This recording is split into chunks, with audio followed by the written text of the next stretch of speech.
Saudara, sejumlah tokoh elit hadir di peringatan ulang tahun ke-51 PDI Perjuangan. Namun pertama kalinya Presiden Joko Widodo tidak hadir atau absen di acara HUT PDIP. Presiden Joko Widodo tak menghadiri perayaan hari ulang tahun ke-51 PDI Perjuangan karena melakukan kunjungan ke sejumlah negara ASEAN. Jokowi juga tidak memberikan video ucapan hingga karangan bunga selamat ulang tahun bagi PDIP. Ketua Umum PDI Perjuangan Megawati Soekarnoputri mengaku hanya mengundang yang bersedia hadir. Wakil Presiden Ma'ruf Amin, para menteri dari PDI Perjuangan turut hadir di acara itu.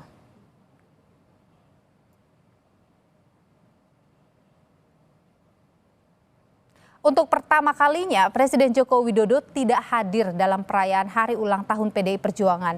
Jokowi sedang melakukan kunjungan ke sejumlah negara ASEAN. Ketua Umum PDIP Megawati Soekarnoputri mengaku hanya mengundang pihak-pihak yang mau hadir.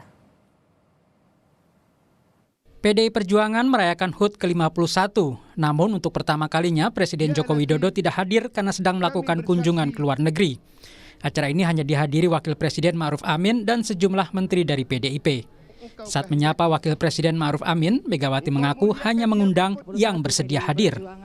Yang terhormat Wakil Presiden Republik Indonesia, Bapak Profesor Dr. Kiai Haji Ma'ruf Amin, yang bersedia hadir. Para menteri yang hadir di sini, supaya Pak Ma'ruf tahu mereka ingin diundang. Jadi saya undang. Sehari sebelum ultah PDIP, Presiden Jokowi melakukan kunjungan kerja ke Filipina, Vietnam, dan Brunei Darussalam. Sebelum berangkat ke luar negeri, Jokowi mengaku belum menerima undangan terkait ultah PDIP. Akan hadir ke PDIP tanggal 10 Januari, Pak.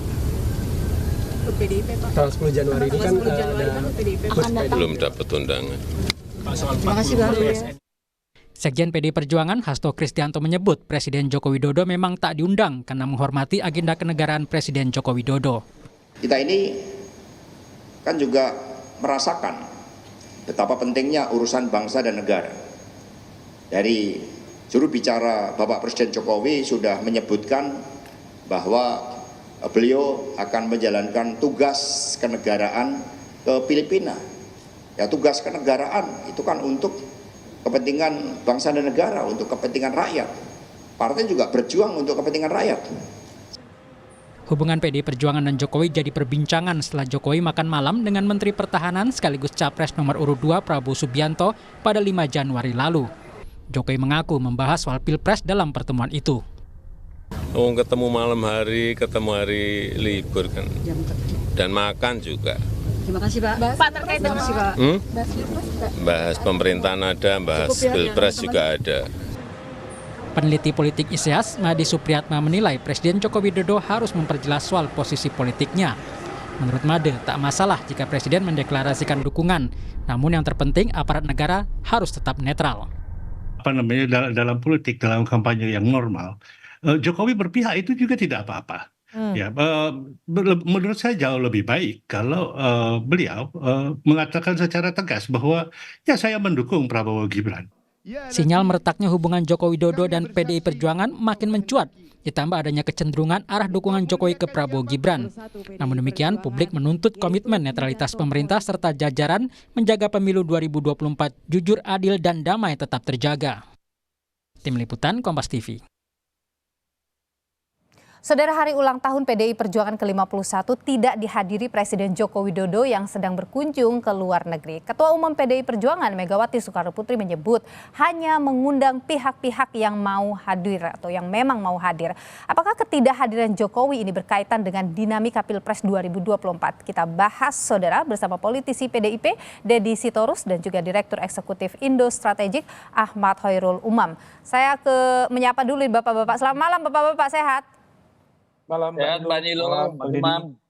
Oke, saya ingin ke Bung Deddy dulu nih. Bung Deddy Sitorus nih, kan Bu Mega tadi bilang ya kalau di HUT PDIP ini hanya mengundang pihak-pihak yang memang mau hadir. Apakah itu artinya memang sedari awal Pak Jokowi itu nggak diundang gitu dalam acara HUT PDIP ini? Nah, ini pertanyaannya aneh nih. Kan tadi ada dua premis tuh.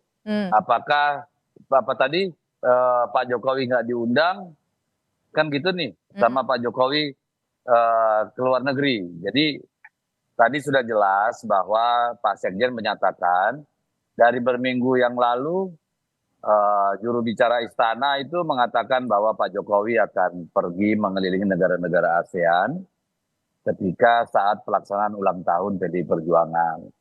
Dan kita juga sudah tahu bahwa PDI Perjuangan sudah lama memutuskan bahwa ulang tahun kali ini yang ke-51 tidak lagi kita lakukan secara besar-besaran. Karena tahun lalu yang ke-50 sampai puncak acara bulan Bung Karno kita sudah melakukan perayaan dan mobilisasi besar-besaran.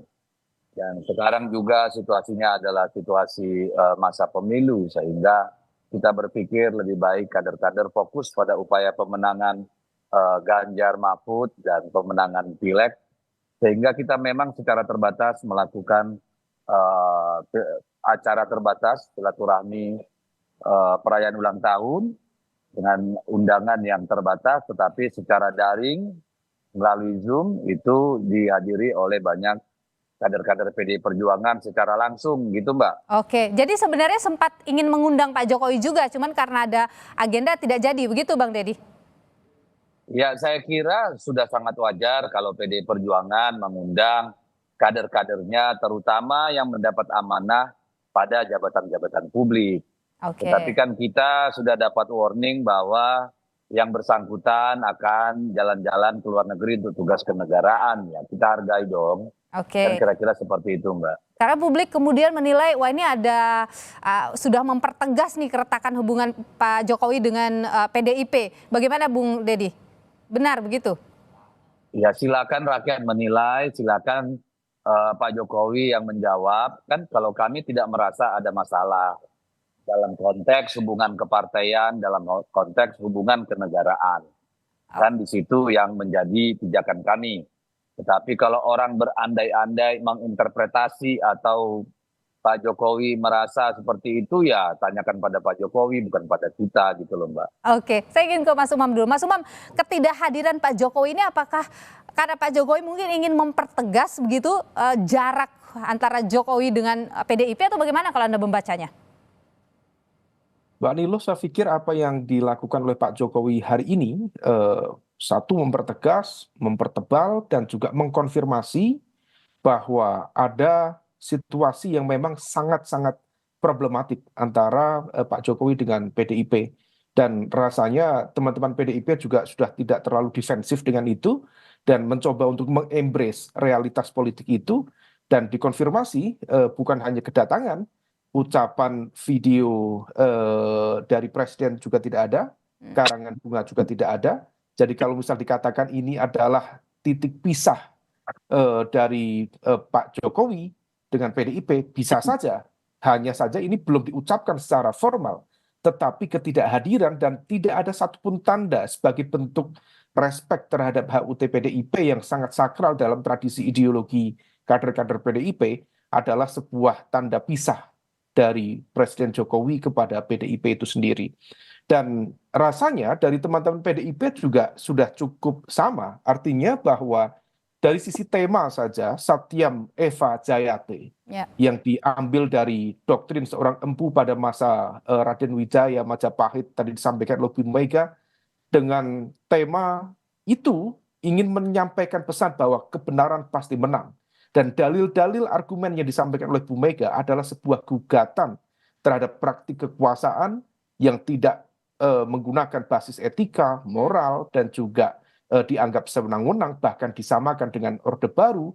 Dan Bu Mega 3 kali kita hitung menggunakan no, no, no. Dan itu adalah big no. Artinya bahwa Bu Mega sudah mengekspresikan kemarahannya, meskipun sekalipun tidak menyebut nama Pak Jokowi, tetapi jelas semua itu dialamatkan kepada Pak Jokowi itu sendiri. Oke, jadi Anda membaca antara PDIP dengan Pak Jokowi udah benar-benar end ini hubungannya? Bagaimanapun juga dalam politik tentu masih terbuka segala potensi dan juga kemungkinan ruang rekonsiliasi, ruang negosiasi. Tapi Mbak Niluh, kalau misal kita cermati proses dinamika konflik yang seringkali kemudian muncul di PDIP dan juga bagaimana kemudian merespon situasi itu, rasa-rasanya potensi rekonsiliasi dalam waktu dekat agak sulit itu terjadi. Ibaratnya dalam tradisi Jawa kita mengenal istilah banteng ketaton. Jadi kalau banteng sudah terluka, itu bisa merespon dengan segala bentuk kemarahan terhadap orang atau pihak yang mengecewakannya, yang mendoliminya. Maka kemudian dibutuhkan proses yang cukup panjang, tidak bisa kemudian hanya dengan negosiasi ekonomi politik dengan kompensasi jabatan dan lain sebagainya, tidak bisa. Tetapi ada sesuatu yang cukup dalam, yang disenggol, yang dicungkil oleh pemerintahan Pak Jokowi terhadap martabat harga diri PDIP itu sendiri. Maka bisa saja dalam prosesnya kemudian nanti ada proses negosiasi, rekonsiliasi, dan kita tahu misalnya Mbak Puan Maharani sendiri sebagai salah satu komunikator politik terdepan di PDIP yang relatif bisa masuk kemana saja, relatif fleksibel, barangkali bisa menjembatani itu semua.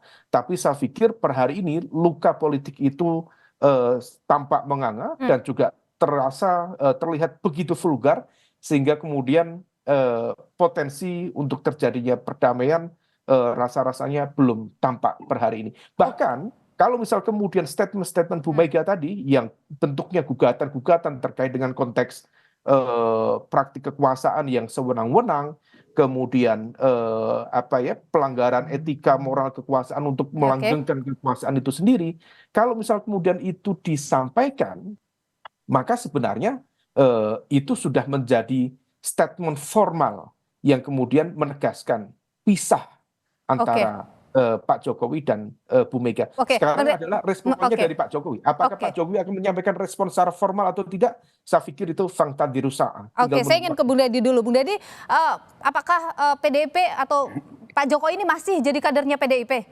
Misalnya dengan tidak hadir hari ini, bahkan tidak mengirim bunga ucapan, tidak juga mengirimkan video ucapan. Loh, saya kira Pak Jokowi kan belum mengembalikan kartu anggota PDI Perjuangan. Selama itu masih seperti itu, secara administratif Pak Jokowi adalah kader PDI Perjuangan. Jadi mari kita tunggu saja, kalau beliau memang masih PDI Perjuangan, mari kita nilai sama-sama. Kalau betul masih PDI Perjuangan gitu ya, kita tunggulah, saya tidak mau berandai-andai. Tetapi secara pribadi saya ingin katakan, ini Pak Jokowi ini sudah sulit menemukan jalan kembali ini. Karena menurut saya beliau sudah terlalu jauh, sudah terlalu vulgar, dan kita sulit membedakan Jokowi sebagai seorang presiden dan Jokowi sebagai seorang bapaknya Gibran yang berkepentingan dengan hasil pemilu gitu. Itu pendapat saya pribadi gitu. Jadi tapi kalau pertanyaannya apakah masih anggota PDI Perjuangan, Pak Jokowi masih nyimpen KTA PDI Perjuangan. Itu yang saya tahu. Jadi apa yang terjadi ini berkaitan juga karena ada pencawapresan Gibran Raka Buming Raka, karena kedekatan Pak Jokowi juga dengan Paslon 02, begitu Bang Dadi ya? Apa yang terjadi adalah Pak Jokowi menarik jarak antara dirinya dengan PDI Perjuangan. Pak Jokowi berbeda sikap dan arah politik dengan partai yang melahirkan dan membesarkannya. Apa sebabnya, tanya Pak Jokowi. Jadi bagi PDIP Pak Jokowi yang menarik diri, begitu? Kan PDI nggak kemana-mana, Mbak. Yang kemana-mana itu kan bisa dilihat Pak Jokowi sendiri kan. Bung Mas Umam, Anda melihat memang Pak Jokowi yang menarik diri dari PDIP? Sengaja? Ya, saya pikir dalam sebuah dialektika politik tentu ada situasi yang kemudian menciptakan reaksi dan aksi dan reaksi, sebab dan akibat. Kita tidak tahu, ini masih menjadi misteri Mbak, apakah kemudian sebenarnya memantik ego seorang Jokowi sehingga kemudian membuat front konflik di dalam konteks pola relasi antara dirinya yang selama ini diletakkan sebagai bagian dari simbol kader terbaik PDIP dengan institusi yang membesarkan dia, yaitu Mas Umam. hubungan yang cukup dalam, yang kemudian juga memantik hal serupa, dan di saat yang sama juga respon Pak Jokowi kepada PDIP, kepada elit PDIP juga barangkali juga memicu sesuatu yang dianggap tidak proporsional. Nah, gap komunikasi inilah yang kemudian menjadi akar konflik. Tetapi satu hal, kalau misal kita merujuk pada statement-statement Bu Mega yang kemudian tadi menganalogikan praktik kekuasaan yang saat ini lebih mirip dengan Orde Baru. Ingat, Orde Baru adalah entitas kekuatan politik yang paling besar yang menjadi lawan terbesar Bu Mega. Artinya apa? Ada dendam yang cukup atau kemarahan yang cukup besar terhadap entitas itu. Kalau misal kekuasaan Pak Jokowi sudah disamakan dengan Orde Baru, seharusnya juga kita berpikir logiknya PDIP juga akan berpikir lebih rasional. Artinya kalau misal kemudian kalau ada kemarahan semacam itu, tetapi di saat yang sama tidak ada evaluasi terhadap Pak Jokowi, kemudian posisi dukungan kepada pemerintah juga tidak dicabut, kemudian posisi terkait dengan 5 posisi menteri dan juga wakil menteri yang lain juga masih tenang-tenang saja. Ini yang sebenarnya kemudian membuat sebuah spekulasi yang penuh dengan pertanyaan. Oke, apa yang Anda baca di situ? Ini marah, tapi kok tidak melakukan apa-apa. Nah, kalau misal kemudian seperti itu, besar kemungkinan ada sesuatu yang dinegosiasikan. Kita tidak tahu apakah kalkulasinya terkait dengan pengamanan elektoral menjelang pemilu dan juga pilpres di 2024 ini, ataukah ada isu-isu lain yang barangkali menyangkut keselamatan yang bisa diutak-utik dengan tangan-tangan kekuasaan, wallahu alam, tidak tahu. Tetapi bahwa ada match-an antara sikap keras, kritik tegas dengan keputusan dan juga langkah mitigasi pasca sikap tegas itu, saya pikir itu adalah sebuah pertanyaan besar yang harus dijawab bersama. Mas Umam, saya tahan di sana, saya ke Bung Deddy. Bung Deddy, terakhir, kalau tadi Mas Umam membaca, mungkin juga publik membaca hal yang sama dari pidato Bu Mega hari ini, ada kekecewaan, ada rasa marah lah begitu. Apakah hal yang sama juga dirasakan oleh seluruh kader PDIP Perjuangan terhadap Pak Jokowi? Ya, kan perasaan kata-kata Bu Mega itu kan mencerminkan perasaan seluruh kadernya, Mbak. Jadi kita pasti sama. Tapi saya mau merespon apa yang disampaikan Mas Umam tadi. Pertama soal status Jokowi. Jokowi itu presiden. Ya, sepanjang yang kita tahu, ya dia bisa dikatakan salah satu kader terbaik PDI Perjuangan. Cukup lama kita memperjuangkan Pak Jokowi dan keluarganya. 21 tahun lebih, ya, untuk dia berada di pusat-pusat kekuasaan, mulai dari wali kota dan seterusnya. Kami memberi tidak mau berkatakanlah baperan lah, mungkin kira-kira bahasa gaulnya ya Mbak ya, bahwa kemudian pecat Pak Jokowi atau Pak Jokowi bukan kader kami, kan nggak seperti itu. Sebagai seorang kepala negara, kader terbaik, kita beri kesempatan beliau menunjukkan sikapnya secara nyata. Terus yang kedua, bagaimana dengan menteri-menteri PDI Perjuangan, sikap di pemerintahan? Begini Mbak, kami kan kita harus melihat pemerintahan itu sebagai satu kesatuan utuh. Kami berjuang berdarah-darah menjadikan Jokowi presiden dan kami masuk dalam pemerintahan. Kabinet kita presidensial. Kami tidak akan menarik kader kecuali memang presiden mengatakan sudah tidak butuh. Karena sampai di sana Bung Deddy. Berutang sama rakyat gitu. Ya, terima kasih Bung Deddy atas perspektif Anda di Sapa Indonesia malam hari ini. Mas Umam juga terima kasih, sehat selalu Bapak-bapak. Terima kasih Mbak Nilo.